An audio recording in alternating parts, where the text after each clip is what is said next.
EmKay, one question haunts and hurts.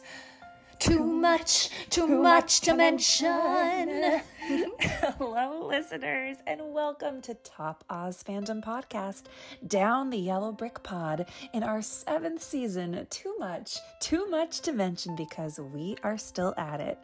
I'm Tara. And I'm EmKay, and we are your royal custodians meets Connie and Carla of Oz, preserving and peeling back the curtain on the wonderful world located somewhere over the rainbow and its perseverance in culture. Join us tossing open our textbooks and grimoires as we fall down fresh new rabbit holes this season. You may find us hanging out with Elphaba's granddaughter in Gregory Maguire's Another Day series. Or taking a detour, second star to the right and straight on to morning. Or chasing Judy Garland-size rainbows. Or perhaps providing our L. Frank to be exact, analysis of Wicked for Good. Don't be offended. In addition, we will also be conducting interviews with Ozian delights in our Slipperhood, Good Witch, and Masters Behind the Curtain series. Stay tuned for a magical lineup of guests. The Wizard of Oz has been with us like so many of you since our earliest of memories, and now in adulthood, it's gotten us through some frightening times. And friends, we have such faith that it will continue to do so. Off the pod, please say hi to us on Instagram and TikTok, and consider joining our Patreon Pod Squad if you haven't already. Exclusive content and community events and bonus giveaways, oh my! We live to spoil our Patreon fam, and they are the first to receive all official Down the YBP updates, including discounts to live shows, merch, and our annual retreat.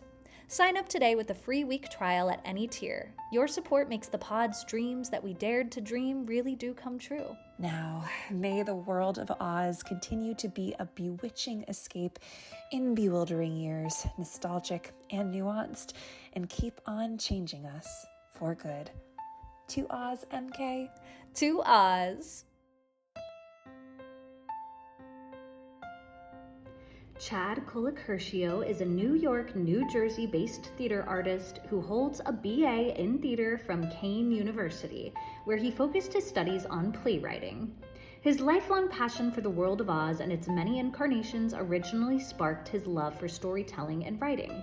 Chad's original play, The Troubles, was awarded the Bauer-Boscher Playwriting Award by Premier Stages, where he also served as the assistant director for their New Jersey premiere of Selling Kabul. His latest work, The Shoes, was recently accepted into the New York Theater Festival and will be presented this coming December. Alongside his writing, Chad shares his joy for theater through teaching and directing, and currently leads youth musical theater classes at George Street Playhouse. To learn more about Chad, follow him on Instagram at Chad Colacurcio. Well, listeners, we couldn't be happier to be here today because guess what? We are in Thank Goodness, which actually starts the musical proper if you've seen Wicked on Broadway. This is how Act 2 starts. Not all this falderal and fiddle-dee-dee of flashbacks and bubble chariots. No, it starts right with this number, but we're finally here in Thank Goodness. And we're both so thrillified to be joined by one of our favorite Ozians, Chad. Welcome back, Chad. It's been a minute. Thank you guys for having me. I'm so excited to be back and talk, thank goodness, because we talked about it, the Broadway version, right? Like a couple of years ago. Yeah. Back in the day. Yeah. Which is crazy to think that we have a movie now. So I'm excited to talk about the movie version. Yes. I should have re-listened to our conversation to see what we were talking about then. I bet we're going to have some similarities come back on. I just remember Chad breaking it down in a very expert way. And the Megan Hilty and love for Megan Hilty. Yes. That's what I remember. She'll come up again. Y'all, I watched this clip. Obviously revisited the clip we're talking about today, and then immediately watched Megan Hilty. I think Megan Hilty is my gold standard. She is. I think I'm gonna have to agree. I think it's just so good, and I actually think I miss the stage version of this in the film a little bit. We'll get into it. That's actually going to be one of my icebreaker questions. So I have two questions for us. One's a little bit more deep, and then one's a little bit more like looking at the scene.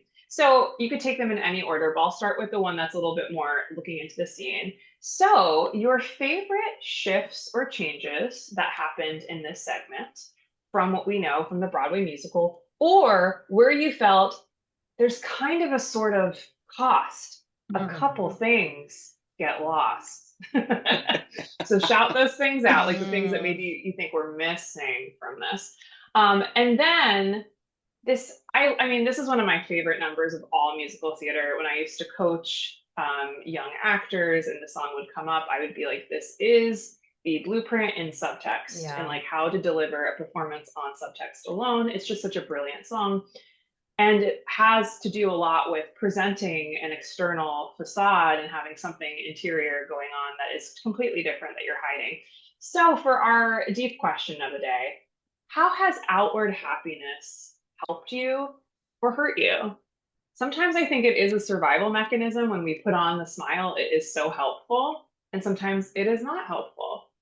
So, two big questions. Do we want to start with the light question? Light question first or deep question? What are we feeling? Let's start with the light, the changes. Let's start at light. Okay. For sure. I love that little at a cost. I watched this last night, and over the past few months, I've been watching this movie on repeat. And I always say, I don't want to come on here and be like mean about the movie because I love Wicked, right? But I love what you guys were talking about actually in this past week's podcast about how when you watch it on stage, it just goes so fast. So you're not able to even think about things. Watching it over and over again, I just have questions and they just keep piling. And one thing I love about the Thank Goodness scene is I really love the moment where Fiyero and Glinda go away and they're like tucked behind a little thing, having their moment. Because that's a moment I love on stage. And on stage, you don't get to really see, they're like, in the corner of the stage, but here they're really stage right down. Yeah, exactly. In the film, we get to see like the whole, like they're behind the, wherever they are and the flowers are gorgeous and the set's beautiful. And I love to see the big, what I really loved about this scene too is the big ensemble. Like the ensemble is just selling the scene. I love their reactions. So that was something I really loved. I thought the quieter moments between Glinda and Fiyero really worked, and I really just loved seeing the big ensemble. That's something that really stuck out for me the most that I loved from seeing it from the stage to film.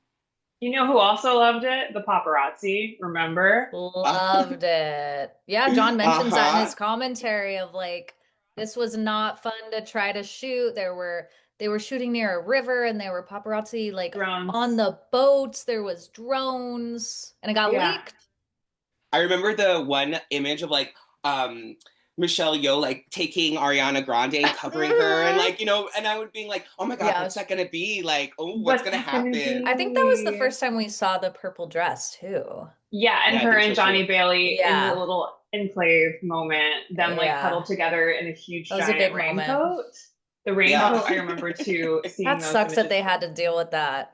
We probably got those images right around the time we were recording or last time, because didn't those images leak in 2023? It was like very early. It was a while ago, yeah.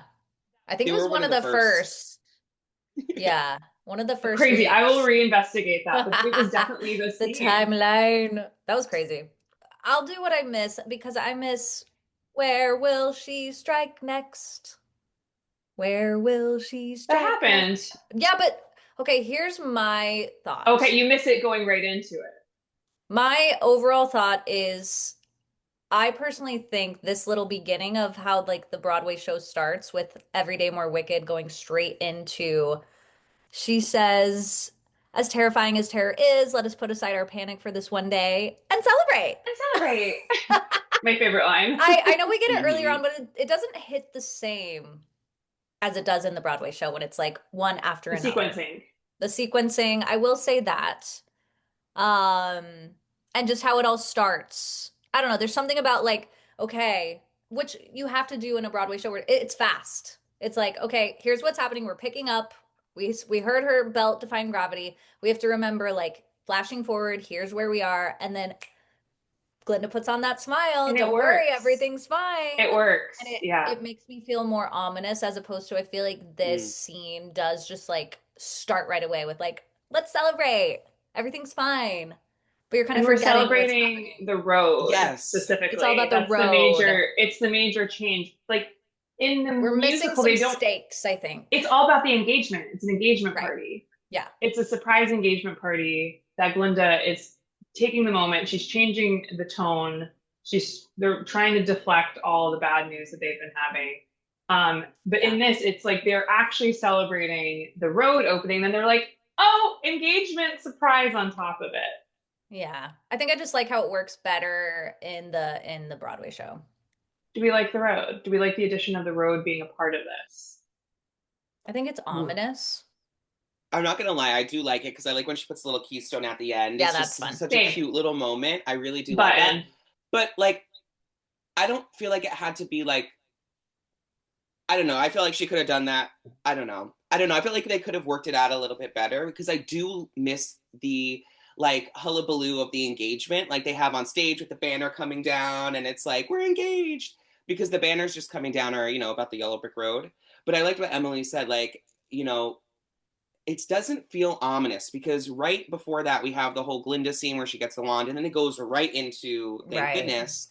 And it's also too like I just feel with the opening of this movie, we see Elphaba too quick, and I want more of like everyone's on edge, like because they don't Yeah. know what's going on, and it just felt too celebratory, like oh it's the road, and I don't know. I like what you said, like having more an ominous feeling to it, and then Glinda's there to just oh we're here and put on my smile, Yeah. Because you that's, know. if you put yourself in the spot of these Munchkinlanders, that's what they're singing at that moment. And like they're running on stage freaked out. And then she's like, everything's fine. As opposed to, yeah, Right. exactly. We're There's just on no the calming down Glinda. anyone. We're on the Glinda train right now. Like, yay, everything's Yeah. going great for her. Okay, I like So, this. yeah. I do like the Yellow Brick Road because I also love We Couldn't Be Happier, Follow the Yellow Brick Road. Like I Yeah, love the that crossover. those songs are also intertwined and that's Yep. such a musical nerdy moment to be had there. Yeah. So I love that that is a part of it with the button Yeah. at the end. But I get what you guys are saying. I agree with you on that. I also thought there was a miss here. You have this whole scene, but again, they added this scene late with the flashback. So this is Mhm. probably why this couldn't work. I would have loved to have seen Glinda's parents in that crowd just being like We're just so so happy. proud. We're so proud. And she's like, I Mhm. have to keep up this act for them too. Like she has the Mhm. moral pressure, the parent pressure, right? Yeah, it'd be I would have cool. loved to have seen that just because we came from that moment. We came hot out of a moment of her as a child, understanding what she Right. has to do to be magical. That isn't the way she wants to be magical, right? I would have loved that. Yeah. Yeah, but again, like they filmed that scene late, and thank goodness it was More already in the Alice can. Fern. More More Give Alice Alice us more Fern. Fern. Alice Bird, More Alice Fern. always. And then she could have I sang one of those solos, you know? Oh, for sure. I also Uh, felt like that was a big miss. Like I love the solo parts in this, but another miss for me was like I love watching the marble on stage. Just her facial reactions to how Glinda is doing everything, and I'm mhm. sorry, but Michelle Yeoh, especially when it's like everything starts to slow down, she actually becomes an eyesore to me, and I'm just like, She She's a little does. She does distracting. become an eyesore. It girl, is just weird give me to watch something. her just standing there. Or just Yeah, move out of the shot. they pan Yeah, away from her exactly. too slowly. It's like we need her out of that shot. She's really distracting because she's not in slow mo, Yeah. A. Right. And she's just kind of there. And there is no, I don't really feel like Linda is doing any kind of checking in with Marvel. And there's also a note in the script that we'll talk about when we get there that I didn't see happen that I really liked that is said in the script with like Morrible clocking how good Glinda is at this. I don't feel that at all. Like I feel Mm-mm. nothing from that side. Big thing though that we did not talk about. This number takes place in Emerald City on stage. It's the Emerald City citizens, Mm-hmm. like at the gates of the Emerald City. Like, and it's also Because so you everyone's could in presume, green. yes, everyone's in green too. And I think that is another thing here too that I kind of miss. I do like the Emerald City location for the It top. makes And we it get clear, like, oh, Glinda's working in the Emerald City. Glinda is the face.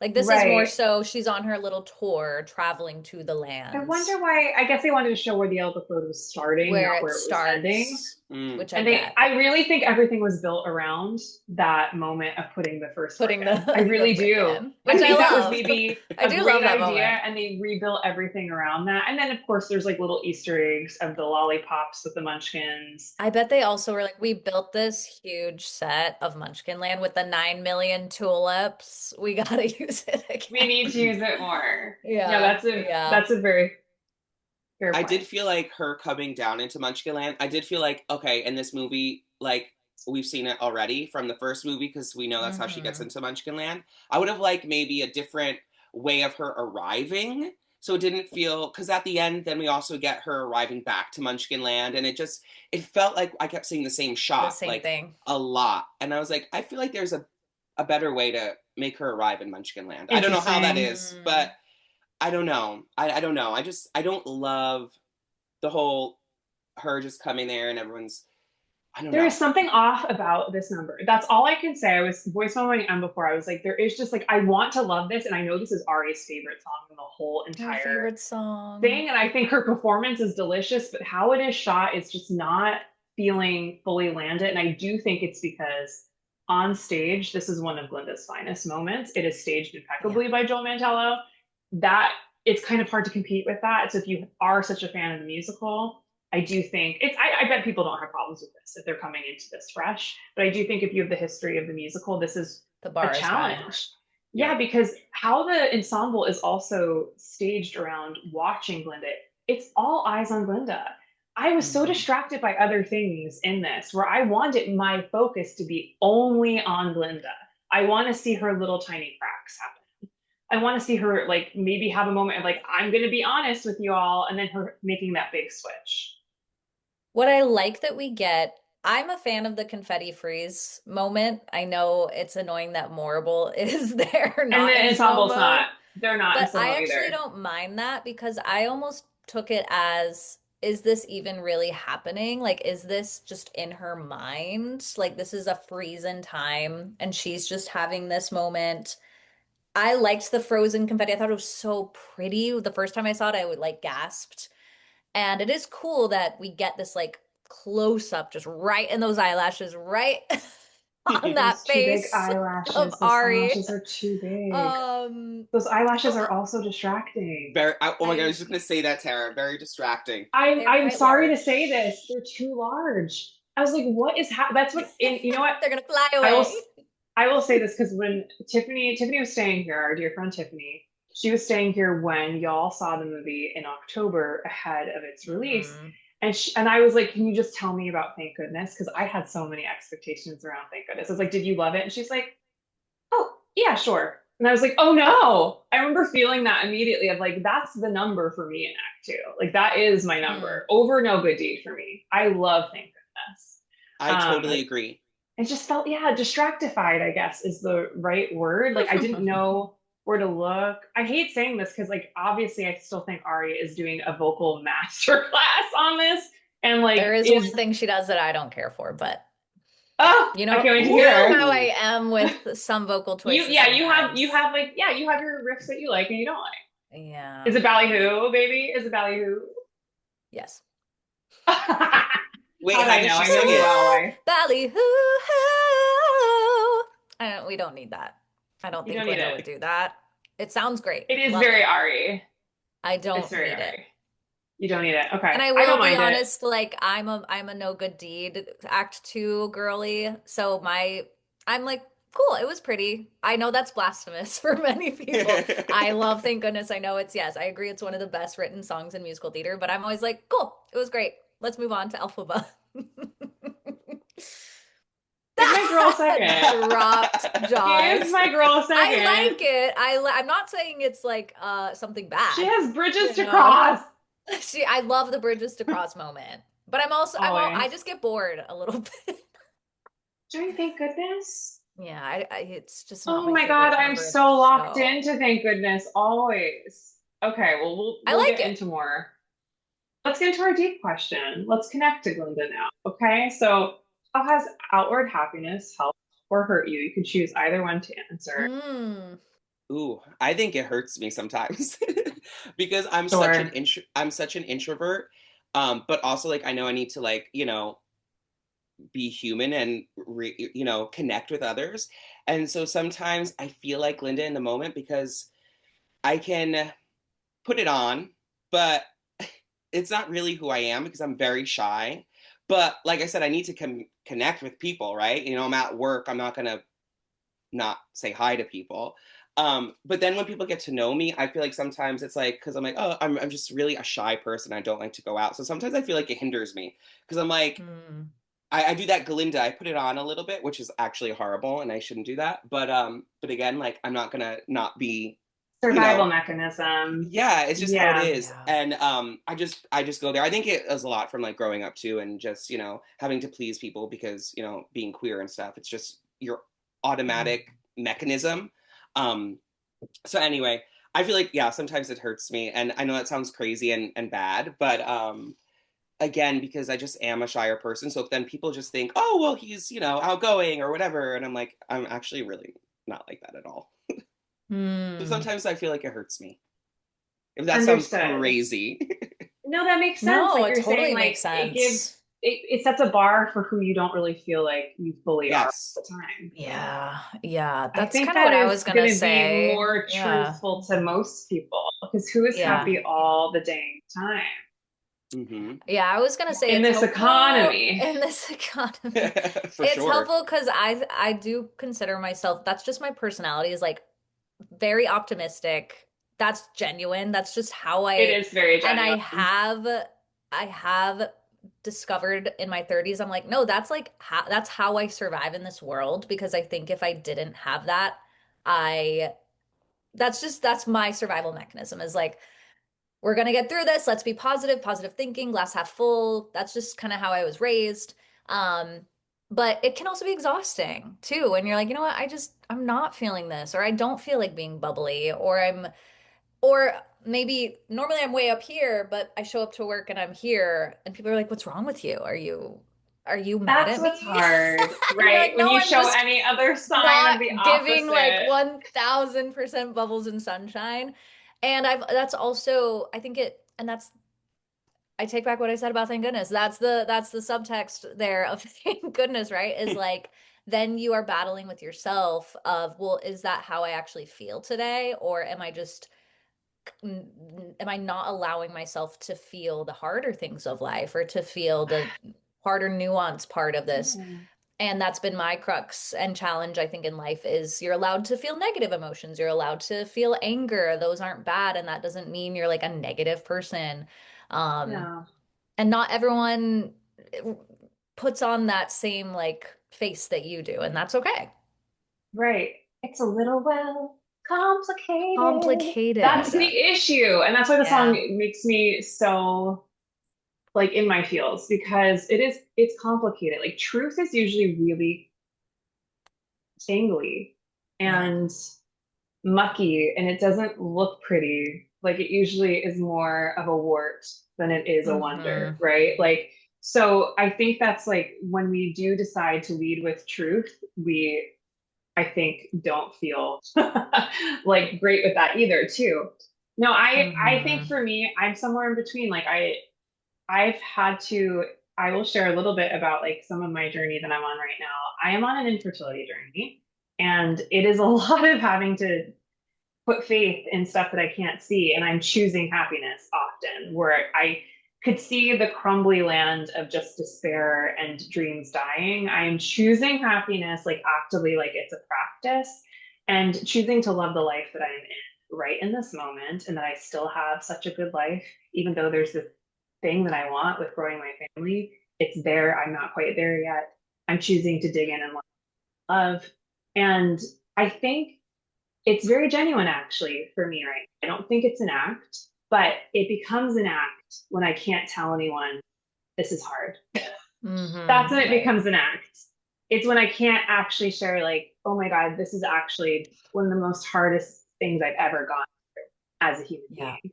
Um, for not just me, my husband, everyone around us who's invested. Like, it's a lot to do this.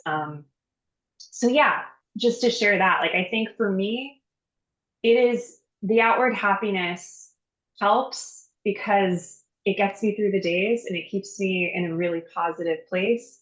And it hurts if I'm not expressing though how hard this is. I think it's just all always comes down to like we can be both. We can be all of these Yes. things. We don't have to be just happy. We can be really complicated. And Glinda is so close to just disclosing like actually what it's like to be her. But you know what the little munchkin people would say? They'd be like, what?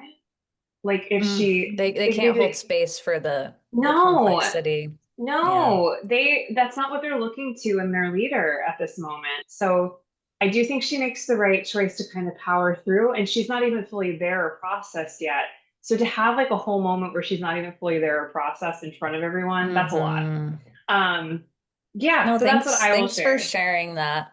I think exactly what you said, and especially with when you're like a public figure, or I think that's what we expect in a lot of our leaders is like, oh, you shouldn't show vulnerability or nuance, or Right. like you have this position of power, you should just be grateful you're there, as opposed to we don't want to hear a leader be like, I don't want to do this job today. I don't want to show up and lead you guys, but I'm sure They that's kind true. of can't say that. It can Yeah, totally be true, but they kind of right? can't say that. Like if you're on a campaign trail, you can't be like, "Hey guys, like I'm not feeling it today." No, It's it's like like, you "Let's go." gotta, You you know. gotta like get yourself there. That's why like I do think practice is the best. So much of this like is a practice. It doesn't come naturally, and that's okay. Yeah. Especially in what like the world we're living in. There's so much to be really in despair about. It's a practice Yes. to, choose to believe in better things and to take care of yourself. But yeah, like you can't like if a leader, you can't have a leader do that. Like it would be that's like, causing more drama, Causes more stress and causes more people's, stress. freaking out. So, Yeah, but that's human. I think that's where the like dissonance of being a human and especially being an American comes in. Is like, wait, but things are going really bad. And we're just supposed to right, be like, yay, America. You know. right. I love if you're watching House of the Dragons, listeners. Are you watching Chad? I House of am the not. Dragons. I There's a know we really are. amazing sequence. I think it's like episode 3 or 4. Rhaenyra Targaryen, she's given power. She's finally on the throne. It's not, it's this. It's not what she thought. Everything is falling apart. And she's Yeah. on her period and she is literally in hell, agony, like having like horrible cramps as like all these people are complaining to what they need in her kingdom. And it's just like, oh my God, like that is That's reality. that's reality. Like that is Right. reality. And she's doing her best to like keep everything down, but it's not going Yeah. well for her. But Hmm. anyways, that's the thing. Like so many people, I always try to remind myself, like people have so many on-scene challenges. Like the person next to me on the bus has an on-scene challenge, and I will Definitely. just hold space for that. And I could be nice to them. It's easier to be nice to be annoyed. Anyways, thanks for getting Mm, deep for to start yeah. because I do think this is like one of the deepest moments of Wicked. Always has been, always will, where it just because we do this. This is such I think it's an American thing too, to really put up with this. 100%. We're a facade of a country.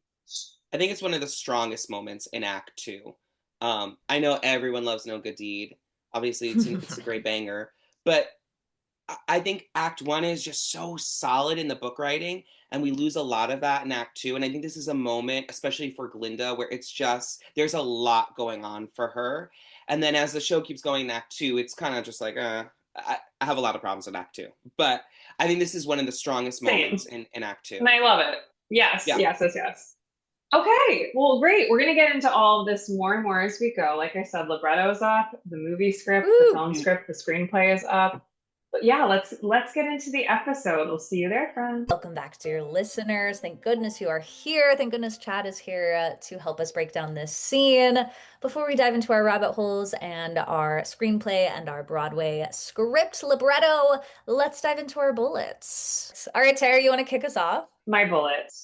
The Yeah. yellow brick road is now open. A long-lashed Glinda descends via bubble chariot on Munchkinland in her signature gown for grand opening festivities with the bubble-popping Lady Lullaby League called The Goodies, Love replica them. wands and lollipops for sale.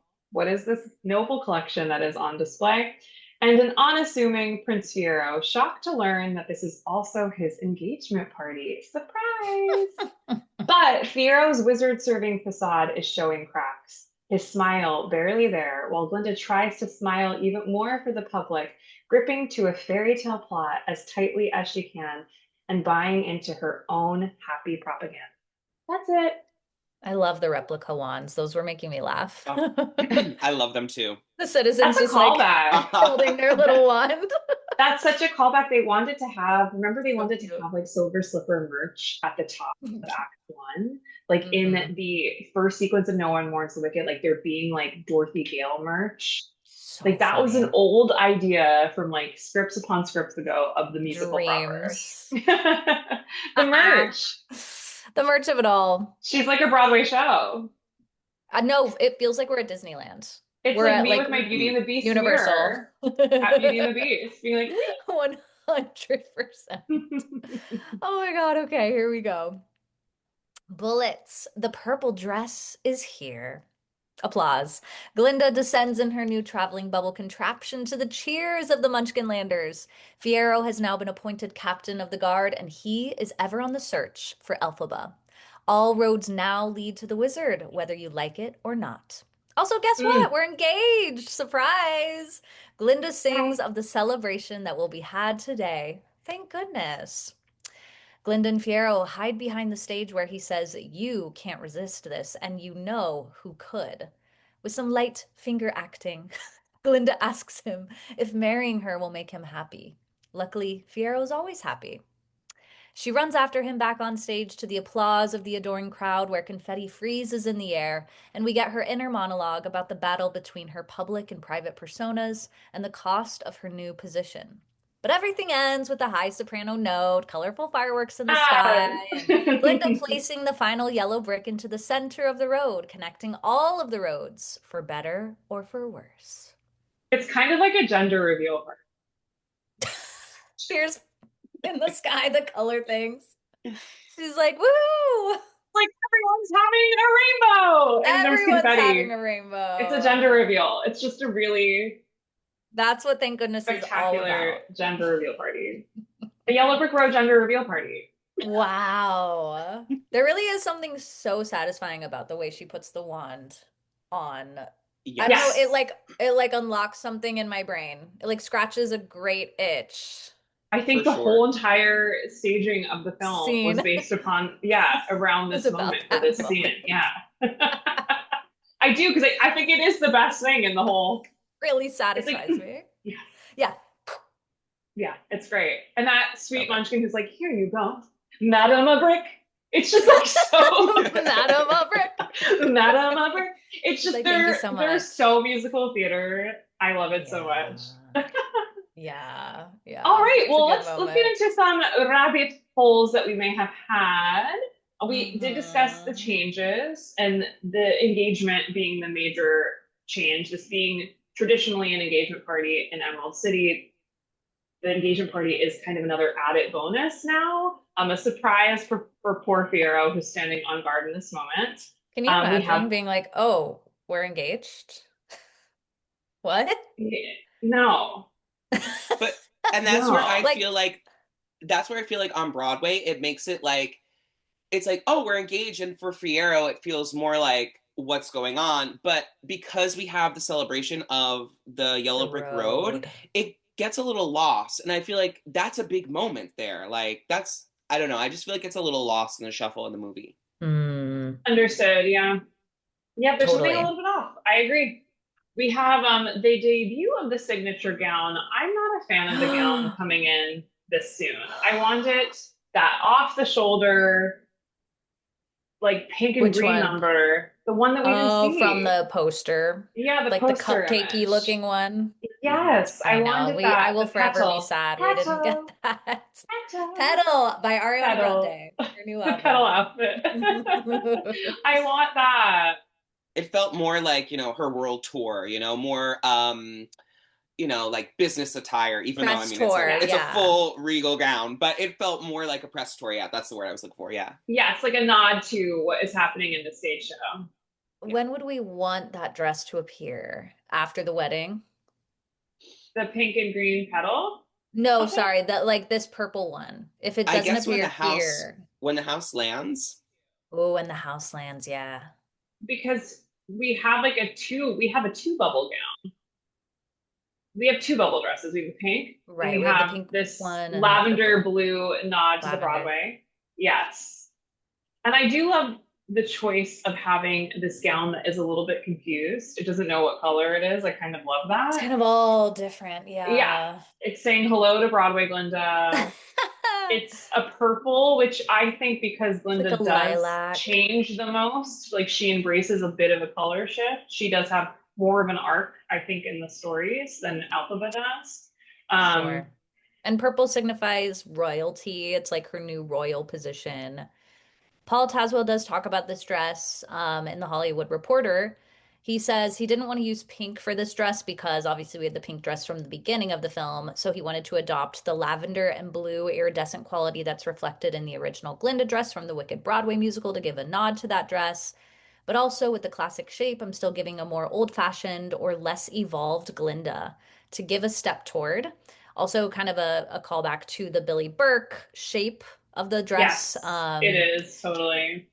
And then where she ends up with this big pink bubble dress, that's actually when she is the most powerful, when she steps into the bubble and is going to address the rest of Munchkin Land in the pink. He's saying that's her like most powerful figure. This purple is when she's like this political propaganda figure. So, It's not her choice. It's coming from another Mm. yeah, decision. because normally she's like, I love pink. Pink is my color. That's my thing. So to see her in a different color is kind of concerning. That's so true. That's a good point. And it's funny because all the propaganda at that time is pink. Right. Yes. It's almost like they're soft launching another idea of Glinda of what she could be. And they're not quite Right. sure yet where that marketing's gonna land. And she hasn't had any say. But she's like, wait, but pink is my Yeah. soul. Right. Okay. Purple is a memorable color. Purple is a memorable Ooh, color. yeah. There's It's something to this. memorable. Because even the scene before where she's in the Emerald City, like, good, good, good, she's in pink. Yeah. Hmm. So this is the first time it's like in front of the public. Hey, here she They is. want her to look like the sky. Memorable loves Right. purple. Because this is Weather, the weather, yes, the they want her to sky. rival the flight of Alphaba, right? Ooh, So they're, right. I think that's interesting. Yeah, there's something there. I love Paul Tazwell's brain, like how he Oh, thinks yeah. about colors and silhouettes. Incredible. It's incredible. He does talk about Morable's costumes too. He says they were created by a small, highly specialized team working outside the main production hub, a group rooted in centuries-old techniques, quietly applying their expertise to build layers of storytelling into her character. Though physically distant from set, their work is deeply present on screen. Her costumes, that's where detail truly matters. She is a character who controls atmosphere and weather, and her costumes needed to embody that She looks like power a without guard. announcing it outright. Yeah, instead, she becomes a living composition of textiles, fabrications, and symbols, subtle talismans that speak to nature, energy, and unseen forces. Nothing is literal, everything is intentional. Yeah, that first costume, or the costume she wears in this scene with the like gold encasing. Whew, She's going to battle, babe. she is. John was like, All her that costume is fire. all her costumes seem very flowy, but that one in particular seems very restricted, you know? Rigid. Yeah, Hmm. yeah, Yes. Yes. Fiero's kind of feels like the Broadway. That's like, yeah, I think, one of the Yeah. most identical. totally. Feels very similar to me. And he's got a little it's funny because when they started releasing some stuff from the first movie, I was like, why does Fiyero have like facial hair or like a 5 o'clock shadow on some of these things? I was like, because in the movie he didn't. And then when part two came out, he had all the like 5 o'clock shadow. And I was like, oh, okay. So like in part two, I guess that's how they aged him up a little bit, He you know, had a time jump. He's in uh-huh. his 30s now. Uh-huh. That's I love it. funny. Oh my I love it. gosh. Fresh faced for part one, a little gruff for part two. Yeah. That is how you age. They lightened Ari's hair, I think, for part two, Yes, they lighten and it. made Cynthia more wild, more nature bound. Love Yeah. it. Love Yeah, it. Paul mentions in that same Hollywood Reporter article about Fiero's costume. It's a heroic wool and gold braid that turns into sackcloth, and then the gold braid transforms to straw embroidery. He explains, Little which hints. this uniform is originally adorned with bullion banding and embroidery and based on the clothing worn by Hungarian cavalrymen in the 15th and 16th centuries. He's so wild. Sir, what are we talking about? I love it. So I love it. cool. For people who are costume nerds and aficionados, that is a Yeah. magical It language. That does was like just kind of so start to look like corn and straw on his cape, especially. Hmm. cool. So Yeah, I cool. love the costumes. I never have any notes for costumes. No. Mm-mm. Let's be real. Let's be honest. The whole production design is just pure confection. It's Yeah. eye candy. Mm-hmm. I Mm-hmm. mean, I say I love to hate watch Wicked Part 2 because again, there's just some flaws in Wicked Part 2, but it is, you can't deny how beautiful it is to watch. Like it is really the costumes, the sets, every person's hair is just designed to the gods. It's just amazing the detail that went into it. Mm-hmm. Right. Yes. But Where there are also like extras that I have like little eyes for. hmm From like No One Warns Incredible. the Wicked to this. That's what's kind of cool too. We get to have like the provincial play, if you will. Like it feels like the provincial town. That's what they feel like. Like checking in on each From person. Beauty and the Beast, like it feels like that a little bit. And we Mm-hmm. get multiple times to be back with them. You're right. That is something that would have been lost. Like we would have been in Munchkinland, I guess, way less if we chose not to. If they chose not to set. Thank goodness we couldn't be happier there. We also have to acknowledge they changed the title of the song to add the couldn't be happier on to the title, which is so Yeah. funny. It's Yeah. kind of like a brand new day. Brand New Day has that. Right. Everybody rejoice, Everybody Brand New Day. rejoice. hmm Yeah, it's like we Yeah. have multiple titles for this. That always confuses me. I can never remember. Did they do it for Loathing? Did they add on What Is This Feeling Loathing? I wish Let's they would have, see. so everyone could stop saying it's not called loathing. I know it's like it could be both. Uh-huh. I hope they did a hyphen Loathing. I hope they did. Because it is like Let's see. everyone calls it Loathing, It's I they think, way just put more. what is this feeling? Mm. Okay, so they acknowledged the multiple titles for this song, but not for What Is This Feeling. Interesting, fun. I want to shout out the gramophones. I think the gramophones are really cool and the usage of Yeah. them between the teetering between public, what everyone can hear, to private, to what is just supposed to be moments between. Madame Marvel doesn't really have any private moments. She almost does, but mostly Firo and Linda having their private moments going in and out. I think that is a really cool use, and I think it's so Aussian, like how they look, as opposed to having like cameras, like Yeah. that kind of technology, like having old-fashioned technology. Yeah, the gold, it's giving Gears, it's giving Time Clock Dragon vibes from the Broadway Yes, show. Yeah. it just feels so elaborate and like the stuff in like an old attic that you would find that are super cool, Mm-hmm. like old treasures. I do love the usage of that. We have to shout out Summer Stralland, who's one of the Oh, soloists. She's the first soloist in the ensemble because she is the daughter of the Shiz University librarian.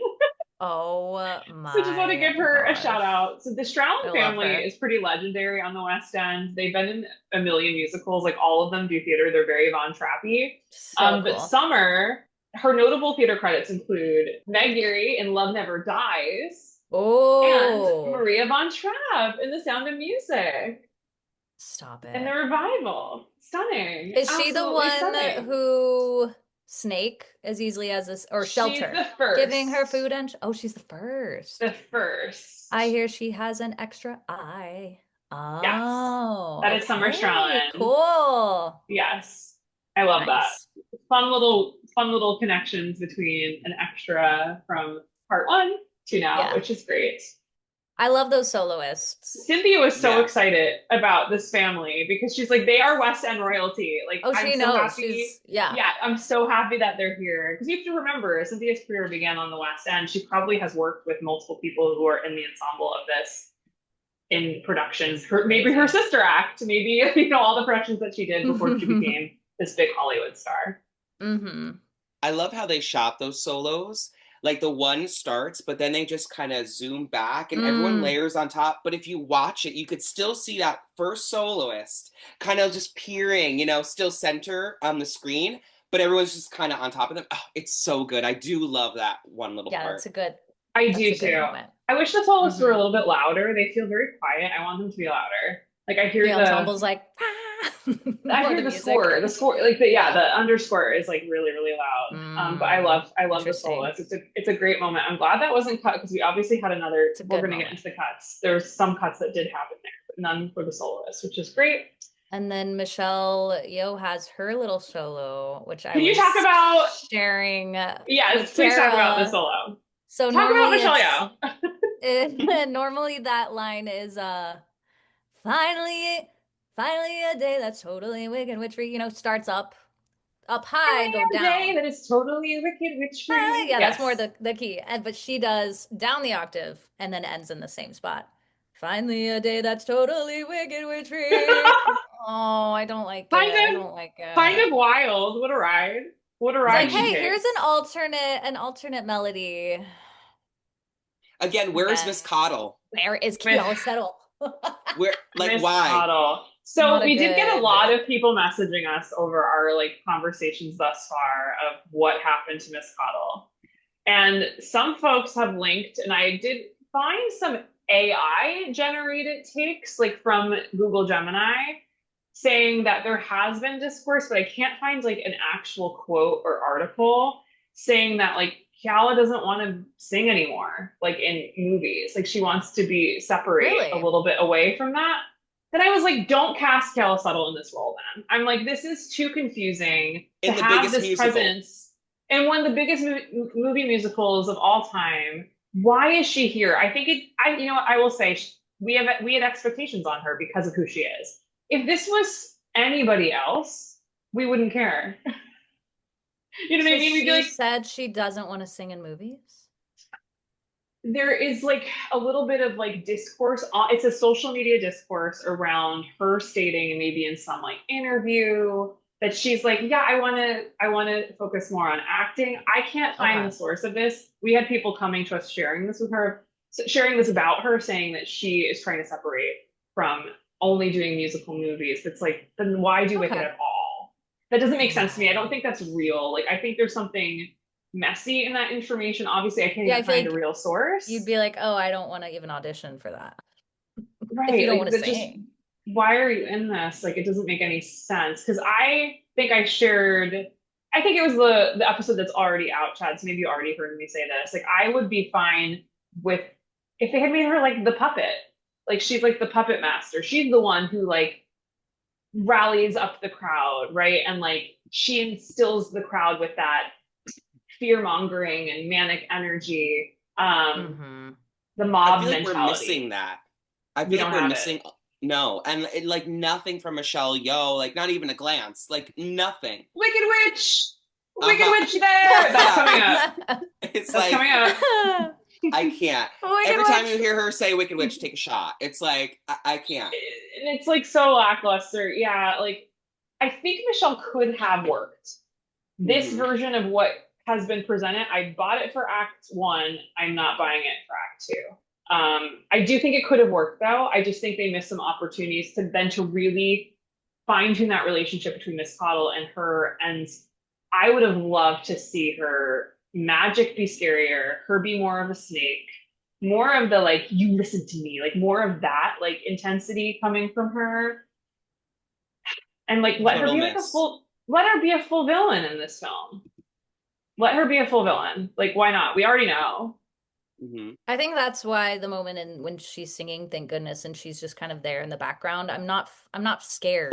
I'm like, oh, she's Yeah. just there trying to There not are distract, times but she when I is. have seen this on the Broadway when the Glinda is also checking in with the Morrible, where she's like, right, dear? Like, She's like, yes, okay, Morrible's looking at me with this death stare. So yes, I have to be, fear. yes, perfect. Like, yes, we're good, everything. There's like a sense of like control from Morrible that's happening. I feel such different paths for both Morrible and I feel like Glinda's like, Glinda. you're here. Whereas at the I end of Wicked Part One or Wicked, whatever. I can never remember. Is it part one? Yes, Wicked I'm part just saying one. act one and act two at this Yeah, point. where she's like, oh my gosh, okay, defying gravity. Elphaba, stop. Like she actually cares. And then that last shot with like her hugging Morrible, you're like, okay, that's an interesting relationship. And now it's like, she's just kind of Mhm. there, singing down the octave. Yeah. So can I go back to some of my qualms that I've already brought up? So I've really been marinating on how the film opening, just not doing it for me, and like what else could have been there. So I did have another idea. What if the Mm. film opened? I have two alternate versions. One gives me chills, and I think it would have been totally like it You're gives like, me I gave personal chills. myself I gave myself chills. chills. It gives me personal chills, but it would have been a completely different movie. So I'll get to that one second. This one I think could have worked within the world of Wicked that we have. Almost like the Y, like what if we start getting seats at the Wise One show, but it's completely different. It's like telling the story of the Wicked Witch, showing us everything through this like fun kind of stage performance, very time clock dragony, right? Like the like little people in the time clock dragon coming out and performing. So we get all the propaganda Mm. in one fell swoop. I think that could have worked. We kind of get it with the showing of the pop-up book and showing like, oh my gosh, like the Wicked Witch is now in the pop-up book. We kind of get it with that. I just really wish we got like more of a sense, a localized sense of like what this whole shift from Morrible holding on to Glinda to where Yeah. we are now.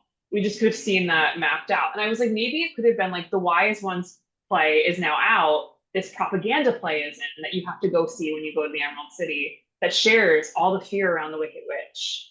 And like you get that play. I was like, that could have been interesting. They could have used the music of Every Day More Wicked. It totally would have worked. My second one, stay with me here. Okay. So this goes back to how we talked about how we would have loved maybe to the film opening with the Fab Four on the Yellow Brick Road, like actually getting a scene from them Yeah.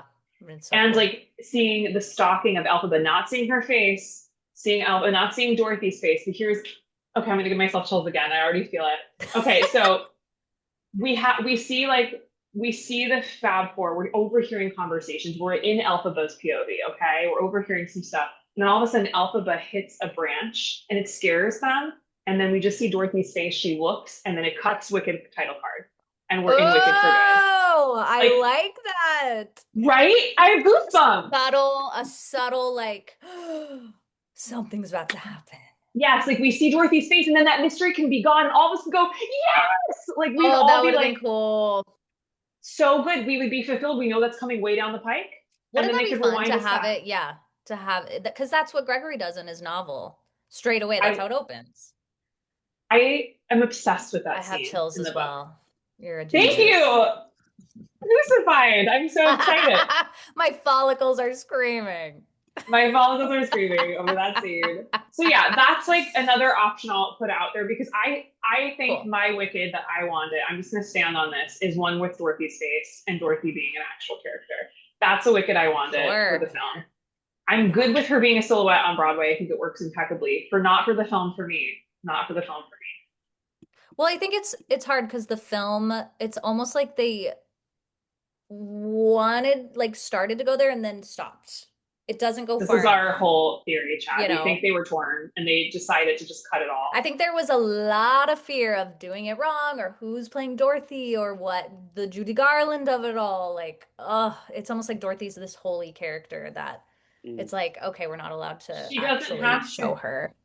be that holy. Even like, okay, I'm gonna be even nerdy for a second with the Wicked graphic novel that just came out, the part two.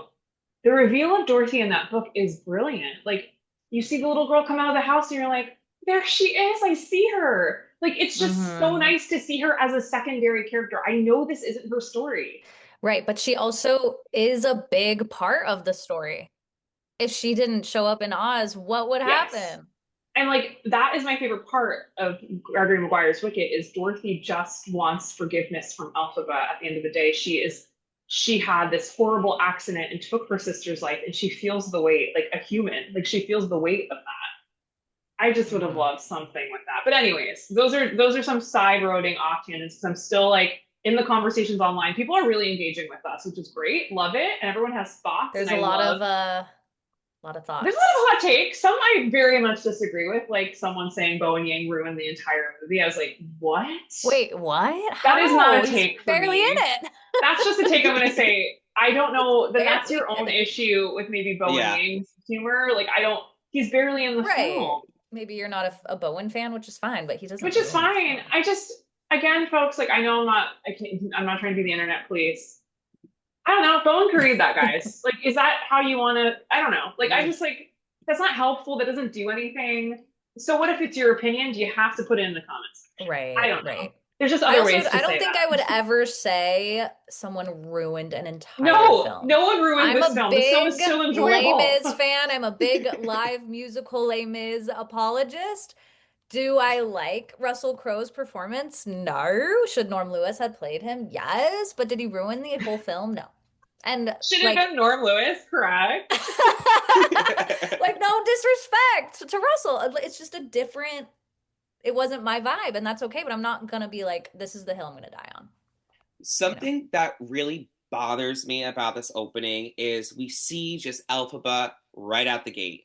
And there's no Oh. sense of like, oh my God, where is she? What has she been doing? We're all fearing her. Like, I don't get that from the opening, other like she comes down and they're putting in the Yellow Brick Road and they're all like scared, whatever. But I don't get the sense from the people living in Oz, like the Munchkins and all that, that there's this panic. And like, um, I really wish that we didn't see Elphaba until that end moment of thank goodness where she comes in and even it's just over her shoulder. I Like Oh, I feel agree. like there's no sense of like where's Elphaba? What has she been doing? What's going on? Like Suspense. yeah, I really want suspense. And when you're sitting in a Broadway show, it's like maybe a half hour, 25 minutes where we don't see Elphaba and you kind of just forget about it, right? Because you're at intermission, you're getting your snacks, then thank goodness happens. And then it's like, oh wait, Elphaba. Yeah, like, and there you're In the she is hearing minutes. about in it that and it's, wardrobe. Yeah. uh-huh. She's And here. I just feel like it was missing a little bit of That's a good point, that, Chad. yeah, that like, I I don't want to see agree. Elphaba right away, you know? I agreed. I agree they had a hard task because I don't think it could have been the wardrobe, obviously. It couldn't have been that in the film, like her coming into Ness's. They had to figure out a different way to introduce her. I kind of love what you're saying of maybe this is the moment, this Surrender Dorothy homage moment coming up that we're not I getting into agree. today.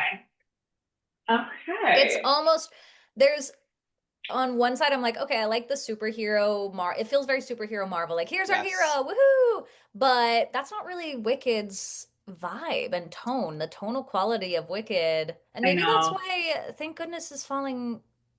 I don't know. There's something where It needed to open the film. I think that's what we're it deciding. needed It yeah, needed to open yeah. the film for it to have Because it landed. almost feels like It cheeky, takes too like long to there's get Elphaba. there. It's too lighthearted when no, she's like actually a villain. She is hated. It just lightens it, and I don't. That's why I Mm-hmm. think I said I was like, this feels like it's geared toward kids. Like that's what you would do for kids. Is like, here's your No, I hero, know. you I know, as opposed to know. nuance and like, okay, what's she doing? The uncomfort, the discomfort of that. I think we're I like nailing that's a good point, things. Chad. This is really, really fascinating. And Why thank you didn't they for like consult us? um again, always will acknowledge the impossible tasks they had with this Of film. I course. really I just think it was an impossible Yeah, task. I Yes. love listening to you 100%. guys about keeping it one film, and I would have loved to see what it looked like as one film because I do agree with too much time has passed for viewers, for, you know, even in the world of Wicked. And if you would have just kept it, I felt like it would have flowed a lot better as one film. And They when didn't it need first to came do out, any of this yeah, opening. they They didn't. wouldn't have needed it. No, no. It's so hard. There is a Oh, great NPR article, which we'll talk about later down the line when we get into reviews, that talks about how they would have really preferred it to be in one. And I think they have really good mm, arguments in that as well. It's so challenging because you know what's crazy? I was like, oh my God, like I really do see a Wicked era of my life because I was in graduate school and we were in nursing school. Like it is my graduate school time. Like it is that chunk of hmm time. So anytime I think of graduate school, it's like Wicked in graduate school That's and really like funny. becoming a librarian, which is just so wild. And I love that it Yeah. was, and my time at Books of Wonder as well, which by the time hmm this podcast comes out will be at an end, was so like a part of this Wicked renaissance, new interest in the Oz books. I'm so Yeah. grateful for the like 2 years we had, but I also, it's just so hard. Like I want both. I think that's the whole thing. If this film knocked it out of the park, I don't think any of us would be sad that it Yeah, I was think two. it left the door open just enough that we're like, what would it have been like? What would it have been like? Yeah. And I also, last little thing I'll bring up from some online discourse that we've been having. I get so tripped up on it was a long time ago. And some folks are like, it might just be a euphemism. Like she's just like trying to distance herself from the crowd. She doesn't want to get into it Right, like and not talk literal. about it. Yeah, like don't take it too literally. Like she's just trying to make words happen so she doesn't have to talk about it. Like a little bit of a lie, but she's trying to distract, get out of it. It's like, that's a fair point.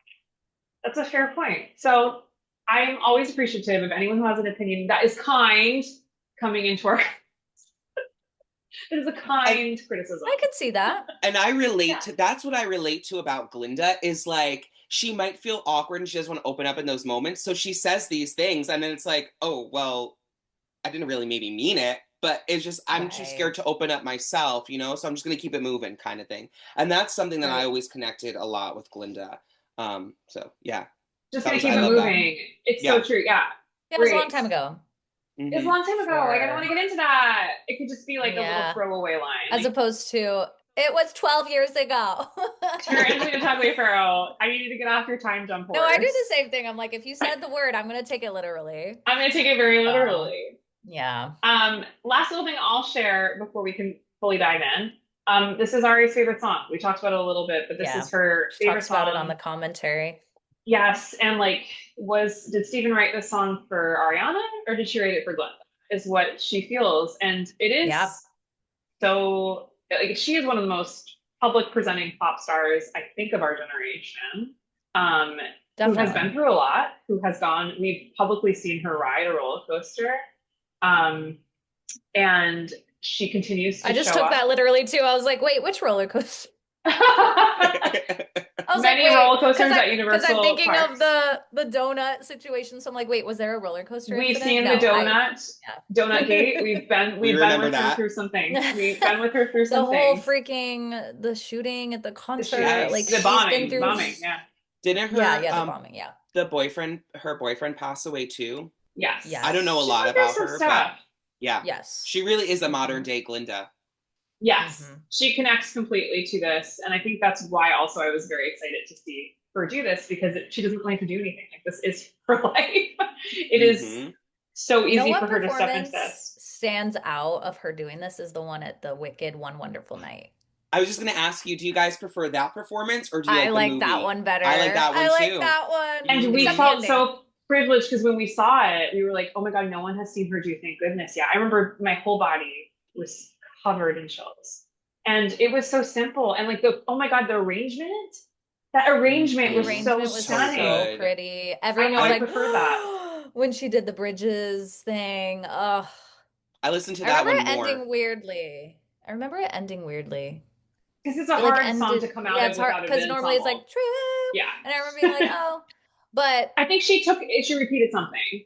She had a repeat. Yeah, I get it. Yeah, it was like a live version. But I remember all of us being and she was wearing these like big butterfly earrings, I think. The dress was better in that than what it was in the movie. I'm sorry. I liked it better. Oh my gosh. Yeah, the One Wonderful Night is pretty impeccable. Like stellar concert performance. And they're now Emmy nominated hosts of that. Emmy nominated hosts. So there you go. Oh my gosh. No, that dress is stunning. You're right. With the butterflies on it. Oh my God. It's so good. I kind of would have liked that.